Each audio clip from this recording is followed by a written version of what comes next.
অসম আন্দোলনৰ প্ৰথমে জন্ম হৈছিল আমি তেতিয়া আছিলোঁ সেই লগত তেনেকৈ যোৰহাটত ডিব্ৰুগড়ত অভিৱৰ্তন হৈছিলে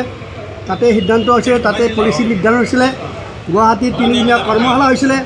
কৰ্মপৰাই কি কাম কৰিব লাগিব তেওঁলোকৰ কৰ্মসূচী কি হ'ব সেইবিলাক নিৰ্ধাৰণ কৰি দিয়া হৈছিলে আৰু সেইমতে দলটো গঠন হৈছিলে কিন্তু দলটো গঠনৰ পাছত তাৰ নেতাসকল ইমান ভ্ৰষ্টাচাৰী হ'ল ইমান দুৰ্নীতিগ্ৰস্ত হ'ল টকা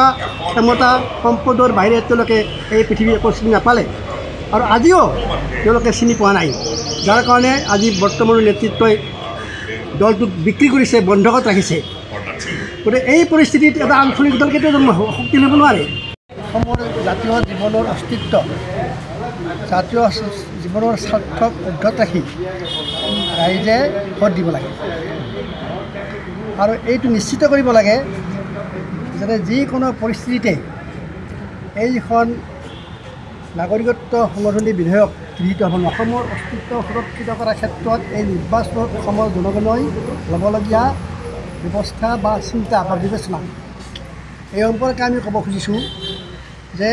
যাতে কেব অৰ্থাৎ নাগৰিকত্ব সংশোধনী বিধেয়ক গৃহীত কৰিব পৰাৰ স্কোপ নাথাকে তাৰ কাৰণে অসমৰ স্বাৰ্থ লক্ষ্য ৰাখি অসমৰ ৰাইজে বিবেক দিব লাগে কাৰণ আমাৰ সমস্যা হৈছে যে এই আইনখন যদি পাছ হৈ যায় আনকি পাকিস্তানৰ প্ৰধানমন্ত্ৰীয়ে সমৰ্থন কৰিছে যে মোদী চৰকাৰ আহিলে শান্তি হ'ব এই কথাটো কি যুক্তিত কৈছে এইখনে কৈছে যে বাংলাদেশ বা পাকিস্তানত যিবিলাক আমাৰ হিন্দু মানুহ আছে সেইবিলাকক এতিয়া তেওঁলোকে অত্যাচাৰ কৰিব আৰু অসমক পঠাই দিব এনেকুৱা এটা ভয়ানক পৰিস্থিতি সৃষ্টিৰ কাৰণে আজি পাকিস্তান চৰকাৰ আগবাঢ়িছে এই যদি পাকিস্তানৰ সকলো বংগভাষী মানুহ বা বাংলাদেশৰ মানুহবিলাকক যদি তেওঁলোকে জোৰ কৰি খেলি দিয়ে ৰাজনীতিকভাৱে ৰাজনৈতিক অত্যাচাৰ হোৱা নাছিল যদি ৰাজনৈতিক অত্যাচাৰ হ'ব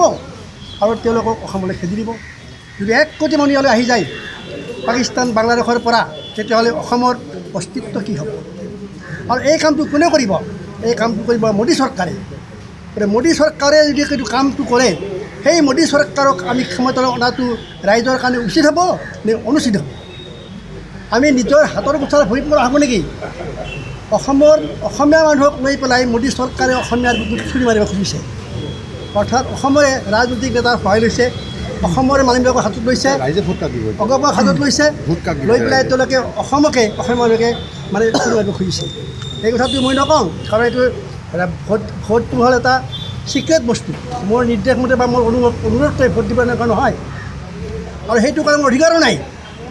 কাৰণ ভোটটো নিজা নিজা ব্যৱস্থা আমি পৰিস্থিতিটো দাঙি ধৰিছোঁ কি পৰিস্থিতি হ'ব ৰাজ্যখনত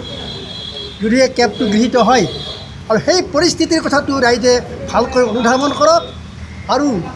সেইমতে তেওঁলোকে বিবেকক সুধি পেলাই ভোট দিয়ক যাতে অসমখন সুৰক্ষিত হয় অসমখন যাতে অসমীয়াই নিজক হেৰুৱাব লগা নহয় আৰু অসমত